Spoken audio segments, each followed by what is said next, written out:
आइए तुलसी Tapovan YouTube channel में आप सभी भक्तों का बहुत बहुत स्वागत मान और सम्मान है।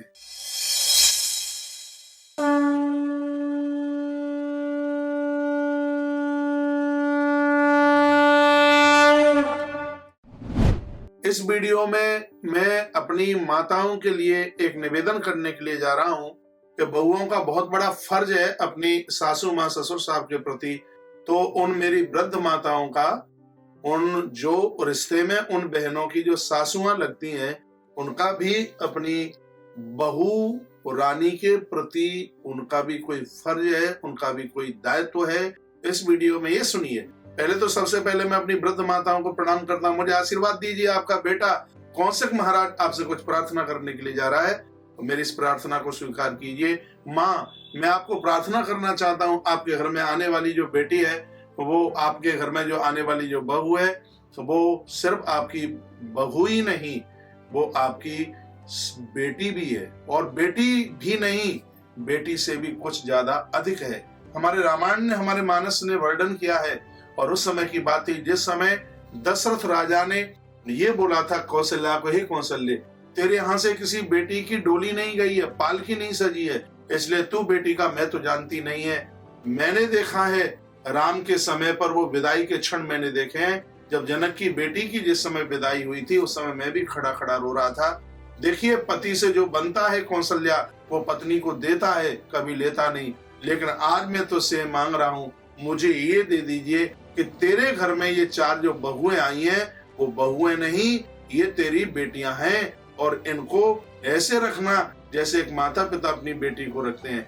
और उस समय महाराज दशरथ ने बड़ी सुंदर बात कही। वो बात ये थी कि बधू लड़किनी पर घर आई, राखव नैन पलक की नाई।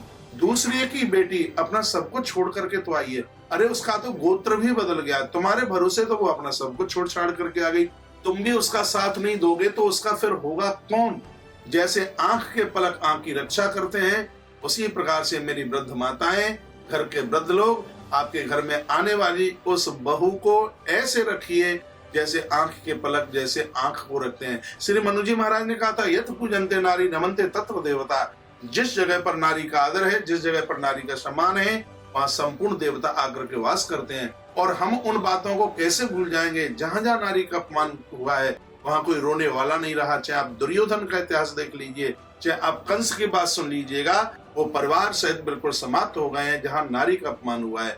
नारी का सम्मान है तो होली, दिवाली और लक्ष्मी पूजा है। जहाँ नारी का अपमान है, वहाँ सब कुछ क्षीण हो जाता है, वहाँ की वंश वृद्धियां रुक जाती हैं, वहाँ वह परिवार कभी भी संभ्रांतता को प्राप्त नहीं होता।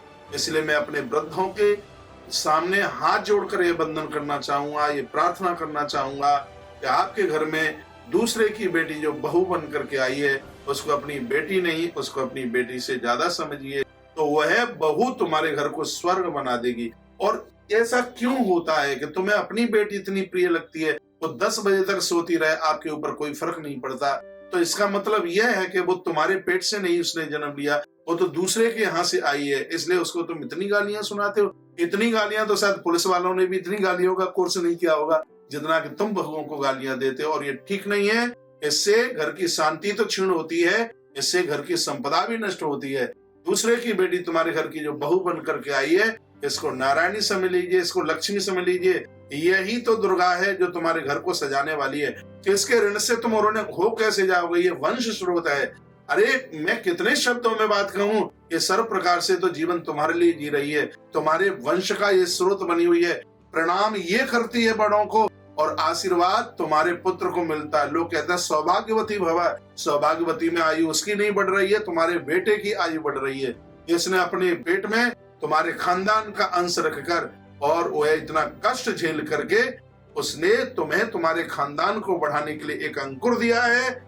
मैं अपने संपूर्ण वृद्ध माता पिता को प्रणाम करना चाहूंगा।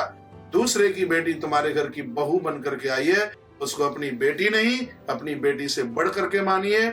और ये मैं बड़े आग्रह पूर्वक कहूंगा और विश्वास के साथ कहूंगा, जिन घरों में नारियों का आदर होता है, मान होता है, सम्मान होता है, कुबेर का भंडार खाली हो सकता है, लेकिन उन परिवारों में कभी धन की कमी नहीं आ सकती।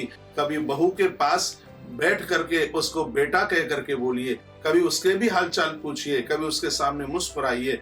कभी उसको भी अपना मान करके पूछिए, बेटा कहीं कोई दिक्कत तो नहीं है? अरे ये तो इंसान है, प्रेम करने पर तो पशु भी बदल जाते हैं। तो मुझे विश्वास है मेरी भोली भाली सी सीधी सी मेरी माताएं बिल्कुल इस अपने बेटे के आग्रह को मानेंगी और वो अपनी बहुओं के ऊपर बहुत लाड करेंगी। मैं आपसे बहुत स्नेह करता हूँ। आपका परिवार एक मेरा परिवार है। मेरे वृद्ध माता पिता खुश रहेंगे और उस घर में आने वाली मेरी बहुएं प्रसन्न रहेंगी। तो मुझे लगता है कि मेरा बोला गया शब्द सार्थक हो गया। मेरे लिए इससे बड़ी और कोई पूंजी नहीं होगी। मैं अपने संपूर्ण वृद्ध जनों को वंदन प्रणाम करता हुआ और आप सबके स्वास्थ्य के लिए ईश्वर से मैं कामना करता हूँ। ये वीडियो आपको जरूर ठीक लगी होगी। इसको आगे भी भेजिए, चैनल को सब्सक्राइब भी कीजिएगा। आप सभी को बार बार वंदन, बार बार प्रणाम।